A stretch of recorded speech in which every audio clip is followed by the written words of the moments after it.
أو دليل أو يتظمتي ويا اللي كدوها كأمل ينما وبربك مدك بتوان النجاح لبرأ والمردنيا تشترك هذا الجيال اللي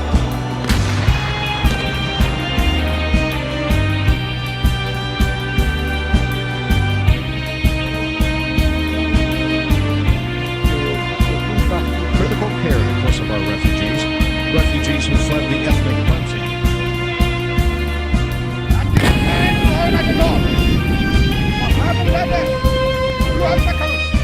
Well, right now, I think the biggest struggle is overcrowding. Last night, I think another 600. ریویتی عمل آپازیا لبر دریارش بردوام دکه. پشتی شرکی درش گلین آپازیا بسرفبون خو کیف خوش بون و گلکی شابون. لمخابن خلات دولت مزن و پولیتیکای نابنتوی جبو گل آپازیا خلات که گلکی جدا بو. 16 سالا امبارگویا آبوری دانین سر آپازیا. لی به امبارگوی رژی گل آپازیا دبش تکوشینا خوی سرفبونه نبرده و هند به هند فکری ویجی ستاند. داوی سالا 2008 پیشی فدراسیون روسیا سرخبونا آپازیا ناسکر پشتی وینا نیکاراگوا و پشتی وینا جی ونزوئلا و چند دولت بچو و گل آپازیا بهیوینه گو گلک دولت هیجی و ناسکر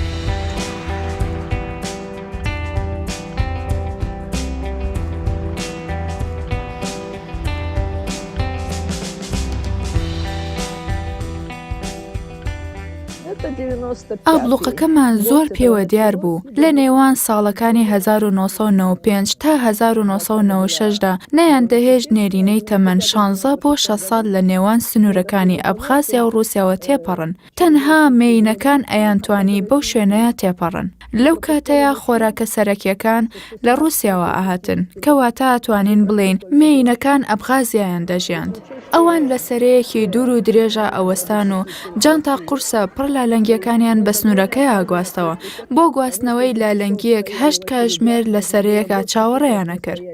ڕۆژێکیان لە ناو ئۆتۆمبیلی دەوڵەتە یەکگرتووەکاندا بووم لەگەڵ دیبلۆماتکار ڕۆزا ئۆتون بایەڤا کە ئەو کاتە سەرپەرشتیاری پرۆژەکان بوو هەروەها دواتر بوو بە سەرۆک کۆماری کڕگزستان ئەو کاتە لە سنوورەکەیە تێپەڕین بە هێواشی بەلای سەرەکەیە ڕۆشتین و ئەو سەریدا خست و وتی بەڕاستی من ڕووم نایە سەیری ئەم خەڵکانە بکەم ئێمە لێرەیە دانیشتوین و ئەوانیش بە پێوە وەستاون.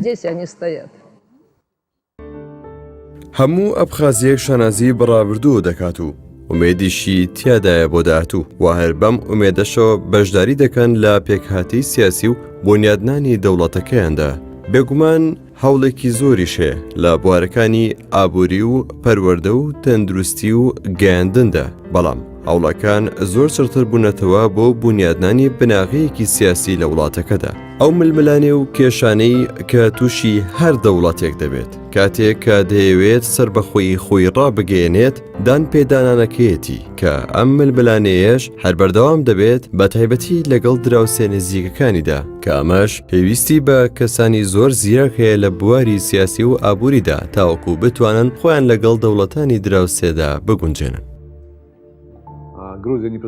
جۆرجیا دان بە ئەبخازیادا نانێت وەک دەوڵەتێکی سربەخۆ لە دوای جەنگی ساڵی 1993ەوە ڕێکەوتنی ئاشتیمان نییە لەلایەنە تەکنیکیەکەیەوە جەنگ هەر بەردەوامە تەنها پەیوەندیمان ئەوەیە کە 3 مانگ جارێک لە جنێڤ دیدار دەکەین بێگومان سەرنجەکانمان نەگۆڕاوە ئەبخازیا پاشگەز نابێتەوە لە ویستی بۆ سربەخۆیی بەڵام دەیەوێت لەگەڵ جۆرجیاشدا بگاتە چارەسەر و ڕێکەوتن هیوادارم لە داهاتوودا پێکەوە کار بکەین وەکو جاران لە یەکێتی کۆماری سۆسیالیستی سۆڤیەتدا گفتوگۆ و بازرگانی بکەین بەڵام لە ئێستادا دوورین لەو شتانە.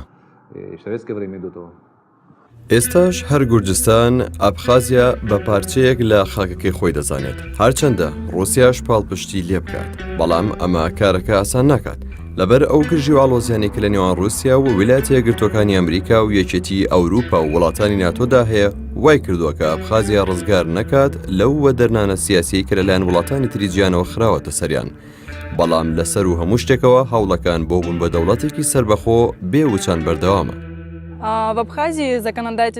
کۆماری ئەبخازیا بەڕێوەبردننی وڵاتی بە پێی دەستەی یاسادانەر و جوڵاندن و بڕیاری دادگا ئەنجام دەدا.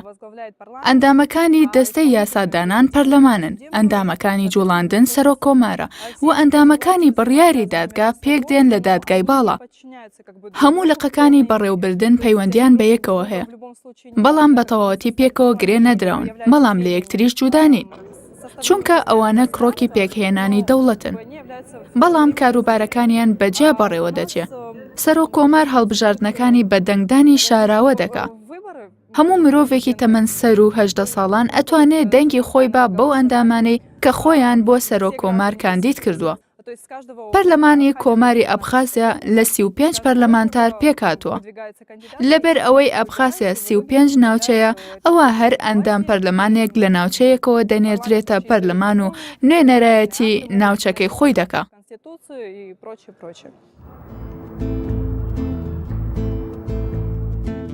لە دوای هەموو جەنگێکی سربەخۆیی لە هەموو وڵاتێکدا وا چاوەڕوان دەکرێت کە سوپای وڵاتەکە لە پێشتر بێت لە هەموو دامودەستگایەکی تر.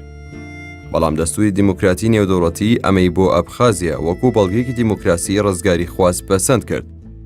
دەوڵەتی کۆماری ئەبخازیا بڕیارە سیاسیەکانی بەپێی پەسەندکردنی پەرلەمان لەسەر دەستەی یاسادانان جوڵاندن و سەروەری دادگاوە بەڕێوە دەبات. کاروبارە یاسایەکانی ئەبخازیاش دەگەڕێتەوە بۆ دادگای باڵای کۆماری ئەبخازیا و هەموو دادگایکردنێکیش هەر بۆ ئەو سەرچاوەیە دەگەڕێتەوە.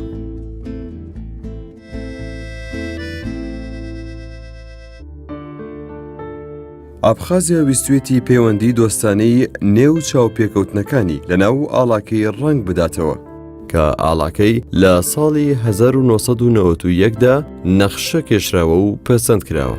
ئەو دەستە کراوەیە کە ڕنگدانەوەی ئاشتی خوازانەی تیا بەدی دەکرێت بۆ ئەو لایەنانەی کە دەیخوازن وەک دەڵێت بوەستە بەو هێزە دەوڵەتیانەی کە ئاشتی پەسەند ناکەن. خەتە سەوز و سپیەکان مەبەست لە پێکەوە ژیانی دانیشتوانی موسڵمان و مەسیحیە و حەود ئەستێرەکەش مەبەست لە حەود ناوچەکەی ئەبخازیایە. ئێمە بەردەوامین لە بنیادنانی دەوڵەتەکەمان. لە دوای ڕێکەوتنەکەی رووسیا و ئەبخازیا کۆمەڵێک سەربازی ڕووسی لێرە نیشتەجێکران. هەردوو لە پێکەوە یارمەتی یەکتری دەدەین، بەڵام ئێمەش سوپای خۆمانمان هەیە. سوپاکەمان بە نزیکەی لە 50,000 پێکهاتووە. هێزە چەکدارەکانی ئەبخازیا سوپای کۆماری ئەبخازیان. بەشێکی زۆری هێزە چەکدارەکان لە سەرەتاکانی ساڵی 1992ەوە پێکهێنراون. چەکەکان زۆربەی لە گوداوتادا دادەنرێن کە لە هێزە ئەسمانیەکانی رووسیاوە بۆمان دێن. سوپاکە زۆربەی لە هێزی وشکانی پێک هاتووە بەرامبەر بە بەشێکی کەم لە هێزی دەریایی و ئاسمانی. ئەگەرچی لە شارەکانیشدا زۆر لە هێزەکانی ناوخۆ نەبیندرێن، بەڵام یاسا و ڕێسایی هاتوچۆیان زۆر تونند و تۆڵە. ئاوا گومیستە نەها حیاتی ددێ ئەپازیا لێ ئاوەکە بکەدەرەژی ji ber got di salên 1992 û 1930 de bûye şahidê gelek kuştin û birîndarkirinê û gelek şerekî mezin. Niha ev wêneyê got dibînin jî êgo di vî şerê de li vê herêmê şehîd bûne. Lê pira gumîsta ne pireke tenê bikedere, pireke dilovanê jî. Ji ber got di vî şerê rizgariya Apazya de bûye riya bi hevguhirtina şehîd û birîndarê Gurcî û Apazya. هەروەک چۆن ڕاوێژکاری نووسەر و ئەکادیمی سەرۆک کۆمار ڤیلادیمیر زانتاریا دەڵێت سەرەکیترین بەردی بناغی سربەخۆیی لە سربەخۆییکی ئابووریەوە سەرچاو دەگرێت ئێستا ئەبخازیا لە ڕووی ئابووریەوە بە رووسیاوە بەسراوە، بەڵام هەر لەبەر ئەم هۆکارەشە ساڵ بە ساڵ هاوڵ دەدات کە ئەم پەیوەستیەکەم بکاتەوە.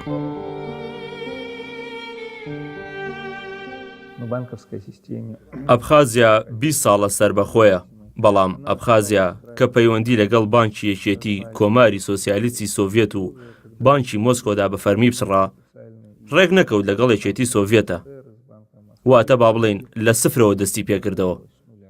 دەست کرایەوە بە ژمێریاری، دەستەی ژمێریاری دامەزرێنرا، چونکە بەبێ ئەمانە پێی نەئەوترا بانک.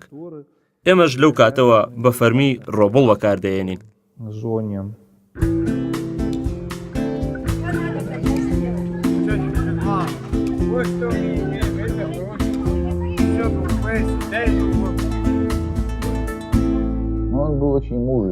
بێگومان دەبوو کە ئەم شتانە بەپێی ستانداردە نێودەوڵەتیەکان پاک و پوختە بکرێنەوە، بەڵام ئەمەش کارێکی ئەوەندە ئاسان نییە، لەبەر ئەوەی بۆ ماوەیەکی زۆر ئەبخازیا لە ژێر ئابلوقەی دارایی ژیانی بەسەر دەبرد.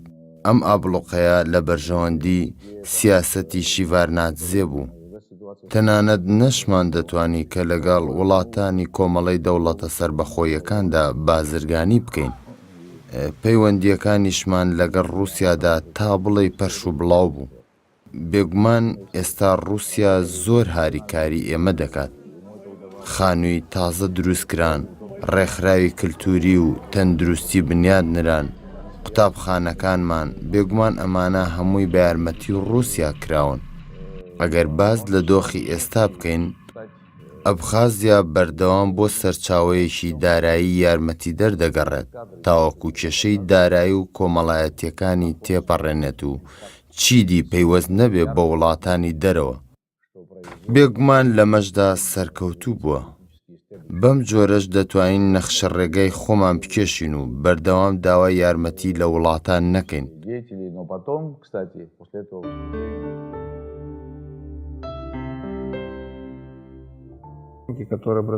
بێگومان ئەمڕۆ باری ئابووری ناتوانێت پێش بکەوێت بە شێوەیەکی داخرا و داینەمیکی.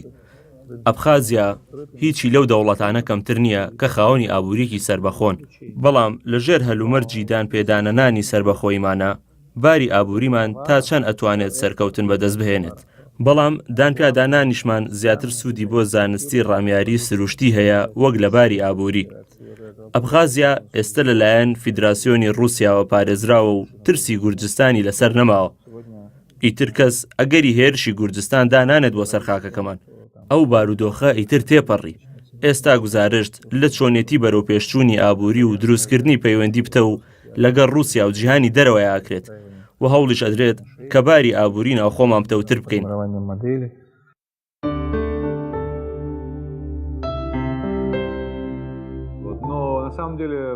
ئەبخازیا خاوەنی جوگرافیایەکی زۆر بەپیتە. ئەبخازیا خاوەنی هێڵی ئاسنین و ڕێگای وشکانی و چەند بەندەرێکی دەریاییە، بۆیە دەتوانێت لە ماوەیەکی کورتدا بێتە وڵاتێکی پڕ خۆشگوزەرانی.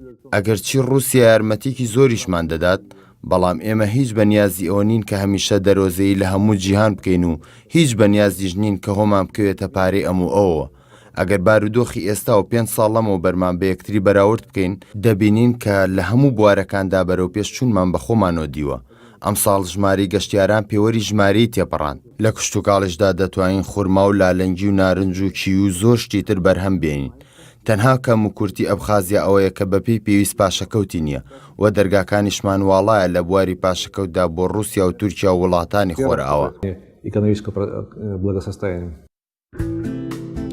بواری گەشت و گوزار و گشت و کاڵیش کاریگەریەکی زۆر باشی هەیە لە ڕووی ئابووریەوە. ئەمە بارێکی دڵخۆشکەرە چونکە سەرچاوی ژیانی ئەبخازیایە، لەبەرەوەی ئەگەر بیر لەو کاتە بکەیتەوە کە ئەبخازیا ئابلوقەی خراپبووە سەر لەلایەن کۆمەڵەی دەوڵەتە سەربەخۆکانەوە و ناردنەدەرەوەی تەنها لالەنجیەک بە سەرکەوتن هەژمار دەکرا. لە ئێستادا ئەبخازیا خاوەنی تۆڕێکی گرنگی ناردنەدەرەوەی نارنج، لالەنجی، پرتەقاڵ، لیمۆ، گوێز، بوندوق، خەڵۆز، ماسیدار و شەراب و ڤۆدگا و زۆر شتیترە. خۆی لە ڕاستیە کێشەمان زۆرە و گەورەترین کێشەشمان سەربەخۆنەبوونی ئابووریمانە. زۆر پەیوەستین بە یاریدە ئابووریەکانی رووسیاوە، بێگومان زۆر سپاسی ڕووسیاشەکەین کە ئەو هەموو یارمەتیە گەورەی ئەبخازیای داوە کە ساڵانە بە سەدان ملیۆن دۆلار هاوکاری کردوین، بەڵام ئەبێت ئەوەش تێ بگەین کە پێویستە بتوانین خۆمان بژێنین و بنیادی ئابووریکی سربەخۆ بدەین بۆ خۆمان. لە نێو ئەو هەموو تەنگ و چەڵەمانەی کە بەسەرنەتەوەی ئەبخازیا داهات، زمانی دایک ئەو سەرچاوەیە بوو کە هەموو مێژووی ئەوانی لەخۆ گرتبوو، پێناسەیەک بوو لەو نەتەوەیە. لە نێوان ساڵەکانی 1946 و 1953 بە مەبەستی سیاسەتی بە گورجیکردنی ئەبخازیەکان دەست دەکرێت بە داخستنی قوتابخانە و ڕادیۆ ئەبخازیەکان، و زمانی ئەبخازیش قەدەغە دەکرێت. هەر لە سەردەمی قەفقاسیە و هەرچەندە خاوەن زمانێکی پڕ لە تایبەتمەندی و دەوڵەمەند بە توخمی فۆلکلۆری بوون، بەڵام هەر هەوڵیش درراوە کە لە بیر و هەزرینەتەوەکەدا بسڕدرێتەوە.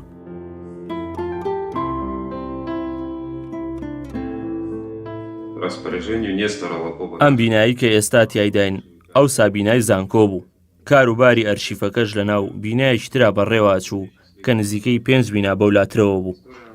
هەموو بەڵگەنامەکانی ناو بیناکە سووتێنران، نەتوانرا هیچ کام لە بەڵگەنامەکان دەرباز بکرێن. لە سایانەوەی بەڵگەنامەکان فەوتان، لیستی ئەو بەڵگەنامانەی کە ماونەتەوە و ئەوانشی کە فەوتاون ئەوە تا لێرەدایە. هەرچەنە ناتوانرێت بیرەوەریەکان بسڕێتەوە، بەڵام ئەگەر لەگەڵ بیرەوەریەکانیشدا بەڵگەکان هەبن، ئەوە یادەوەریەکان وەکو خۆیان ئەمێننەوە، چونکە جێڕانەوەی ڕووداوەکان کە بڵێ من بیرمە و بەو شێوەیە ڕوویاوە جیاوازە لەوەی کە بەڵگەکانت لەبەر دەستا بێت. لەم ڕۆژەیە هەموو شتێک بەهۆی بەڵگەکەەوە یەکلاییە بێتەوە.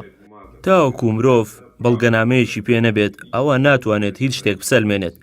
ئەتوانم لە مەیدانەکەدا هاوار بکەم و بڵێم کەوا ئەبخازیا خاوەنی دەوڵەتێکی 1200 ساڵیە، بەڵام چێ بڕوان پێیەکات؟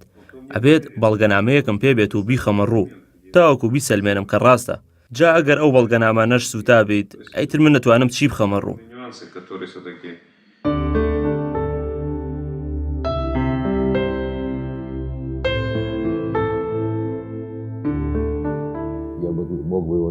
زمانی ئەبخازی سەر بە گروپی زمانەکانی ئەبخاز ئەدبی قەفقاسیای باکوورە، و لە ڕووی زمانەوە ئەدیژیەکان، چەرکەزیەکان، کەباردیەکان نزیکترین میلەتن لە ئێمەوە، بەڵام ویستیان ئەم زمانە دەوڵەمەندەمان لەبیر بەرنەوە.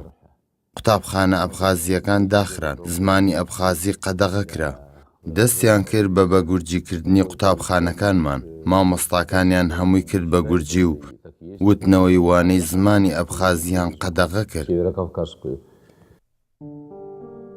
بەڵام ئێستا ئەو پەرەپێدانەی کە ڕووسیا بە پەروەردەی ئەبخازیای داوە بووە باڕێخۆشکەرێک بۆ ئەوەی زمانی ئەبخازی دووبارە بەهێز و بەرفراون بێتەوە.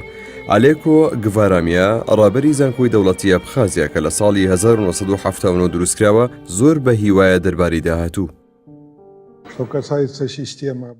159 قوتابخانەی ناوەندی و 6 قوتابخانەی پیشەیی و 4 قوتابخانە بە بەشی ناوخۆییەوە لە ئەبخازیادا هەن. خوێندنی باڵا لە زانکۆی دەوڵەتی ئەبخازیادا دەخوێنرێت. پەروەردەی زانکۆکانمان بەم شێوەیەیە: 4 ساڵ خوێندن و 1 ساڵ تایبەتمەندی، و 1 ساڵی تر بە تایبەتمەندی باڵا دەخوێنرێت. دوای ئەمە دەسەکرێت بە بەرنامەڕێژی بۆ یاریدەدەری و دکتۆرا و هەتا دوایی. پلان و پێوانەی پەروەردەییمان وەکو هی ڕووسیادا ڕشتووە. ئەمەش باواتای ئەوە نییە کە ئێمە سەربەستیمان نەبێت لەم بابەتەیە. بوارە زانستیەکانمان لە هەموو زانکۆکاندا یەک شێوەیە. تەنها خۆمان وانەکانی زمان و ئەدەب و مێژوو بنچینە میلیەکانی ئەبخازیامان بۆ زیاد کردووە، و هەر لە سەرەتاوە ڕێکەوتنمان کردووە لەگەڵ زۆرینەی زانکۆکانی ڕووسیادا. ڕێکەوتنەکانمان بەنزیکەی لەگەڵ 6 زانکۆدا هەیە. ئێستا 47 قوتابیمان هەیە کە لە زانکۆکانی ڕووسیا تایبەتمەندی باڵا دەخوێنن، کە ئەمەش زۆرە و بۆ زانکۆیەک کە خۆی 3000 قوتابی و 500 مامۆسای تێدا بێت. ئەو یاسایی کە بە شۆڕشی زمان ناسراوە لە بەرواری 14 مانگی تشرینی دووەمی ساڵی 2007دا لەلایەن پەرلەمانی ئەبخازیاوە پەسەند کراوە. بەم شێوەیەش زمانی ئەبخازی کرا بە فەرمی و وای لێکرا هەموو میلەت فێری بن و بەکاری بێن و هەموو ئامادەکاریەکیشان کردبوو بۆ زیاتر بەرفراوانکردنی زمانەکە. لەگەڵ ئەوەش دەبێت ئاماژە بەوە بکەین کە تا ئێستاش بڵاوترین زمانی ڕووسیە. بەپێی چڕی دانیشتوانی ئەبخازیا زیاتر لە 160یان مەسیحین و ئەوە نزیکەی لە 115یان مسلمانن کە بە دینی دووەم دێت. بەڵام هەسوکەوتی ڕۆژانەی ئەبخازەکان بێجگە لە دین ئەو نەریتە کۆمەڵایەتیە دیاری دەکات کە پێی دەگوترێت ئەگباس کە ئەمەش نیشانەی پەیوەستیانە بە خاچی خۆیانەوە. بەم هۆیشەوە دین لای ئەمان وەک تایبەتمەندی تاکە کەسی وایە لە ئاس هەستی نەتەوەی کۆمەڵگاکاندا.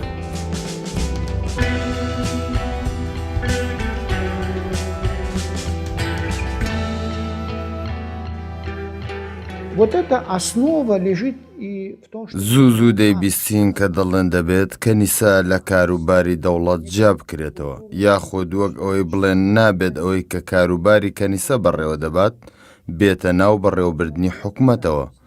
بەڵام بە بۆچوونی من جیاکردنەوەی ئەم دوو بابەتە لە یەک زۆر دەست نادات. بە بۆچوونی من ئەوەی کە دەوێت کاروبارەکان لە یەک جیا بکاتەوە و ئەوەش کە دەیەوێت یەکیان خات تەنها چەند لایەنێکی دیاری کراون. ئەم هەوڵانەیان هیچ کات بەرهەمی نابێت. کەنیسەکان تەنها جێگەیەک نین بۆ خوداپەرستی، بەڵکو بریتین لە خودی مرۆڤ خۆی و ئەو مرۆڤانەش خۆیان بنیادنەری کۆمەڵگەکەن و لە ڕوویەکی تریشەوە وشەی یەکگرتن یاخود جیاکاری خۆی لە خۆیدا جوان نین. لەبەر ئەوەی لەو کاتەدا سیاسیەکان کەنیسە بۆ مەرامی سیاسی ئابووری خۆیان بەکار دێنن. نابێ هەرگیز دین وەک بیرۆکە هەژمار بکرێت. من دژی ئەوم کە لە ئەبخازیا دینی مەسیحی یاخود دینی ئیسلام یاخود هەر دینێکی تر بکرێت بە دینی فەرمی دەوڵات.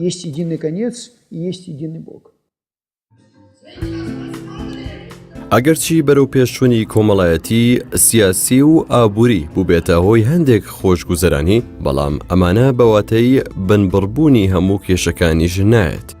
کێشەکانیش بریتین لەوەی کە ئەبخازیا توانیوێتی سربەخۆی بەدەست بهێنێت، بەڵام هێشتا دانی پیادانەنراوە. ئەمەش دەبێتە هۆی دروستبوونی کێشەی سیاسی و ئابووری نێودەوڵەتیەکان کە دەبێت چارەسەر بکرێن. ئەبخازیا باجی بەدەستهێنانی سربەخۆیی زۆر بە قورسیدا. نزیکەی 3000 کەس کوژران. بێگومان ئەمانە تەنها لە جەنگدا نەکوژراون. بۆ نمونە هونەرمەندی جوانی بەتەمەنی ئەبخازیا ڕیکۆگۆنیا لەو شارەمایەوە کە داگیر کرابوو. ڕۆژێکیان لە کاتێکە کە بەسەر شەقامێکدا تێپەڕی فیشەکێک ئەو دەموچاوە جوانەی پارچە پارچە کرده بوو. ئەمە چیرۆکێکی خەمناکە کە هەموو کەس بەباشی لە یادێتی. لە دوای ئەوانەشەوە ئێمە ڕوبەڕووی زۆر نەهامەتی تر بووینەتەوە، بەڵام ئێستاش هەردانمان پێدانەنراوە. ئەو پەیامنێرانەی کە لە ئەوروپا و ویلایەتە یەکگرتوەکانەوە دەهاتن هەرگیز نەیانەویست لەو هەستەی خەڵکی ئەبخازیا بگەن کە لە جەنگێکدا سەرکەوتوو بوون و دەیانەوێت پاداشتەکەی سربەخۆیی بێت بۆیان. ئەمەش بارێکی دەرونی ناخۆش بوو. تێگەن لێمان ئێمە لە جەنگەکەدا سەرکەوتین، بەڵام کەسیش ئێمەی ناوێ. ئەمە بارێکی گرانە بۆمان.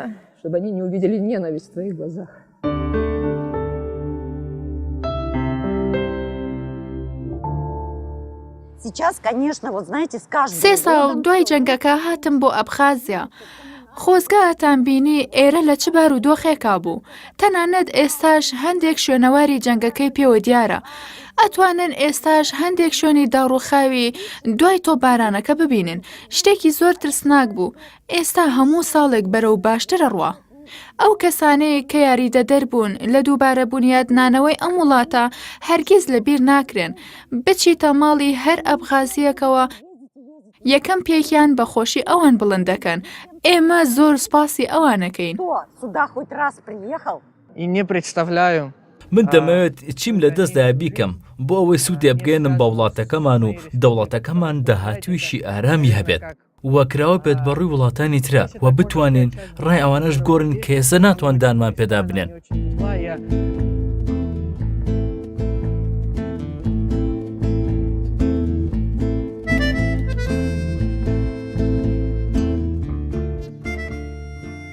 بە بڕوای من مرۆڤ بوون و ئەبخازی بوون یەک شتە و یەک واتای هەیە. ئەگەر وەکو ئەبخازی بیت ئەوە واتای ئەوەیە کە مرۆڤی. بۆ نمونە لە ڕووسیا کاتێک کەسێک یەتە ژوورەوە من هەڵەسم لەبەری. ئەوانیش ئەڵێن چۆن ئەبێ ئافرەت لەبەر خەڵک هەستێ. منیش ئەڵێم ئەگەر من بم یان ئێوە یان کچی شای ئینگلترا بێتە ژوورەوە ئایا ئێوە هەڵناسن لەبەری؟ بێگومان هەڵەسین لەبەری. ئێکەواتە هەر کەسێک کە وەکو ئەبخازیەکان لەگەڵ کەسانی تردا وەک کچی شای ئینگلترا مامەڵە بکە ئەوە وەجاغزادەیە. هەر ئەمەشە کە ئەبخازیەک لە کەسێکی ترجیا ئاکاتەوە. ئێرە ماڵ و نیشتیمانی منە. ئەم وڵاتە بۆ من هەموو شتێکە. ژیانمە، خێزانمە، نزیک و کەسمە. ئەم وڵاتەم خۆشەوێ. شانازیەکەم ئەم وڵاتە هی منە. شانازیەکەم بە مێژوەکەمان و ئەو کەسانەی کە لێرە دەژین. gelê Abazya bi girêdana kevneşopa xwe yanî hiqûqa xwe yî devikî an jî dilî gelekî cuda ye ji gelek gelan û gelekî mêvan perwer e. Em jî ev çend roja em mêvandarê Abazya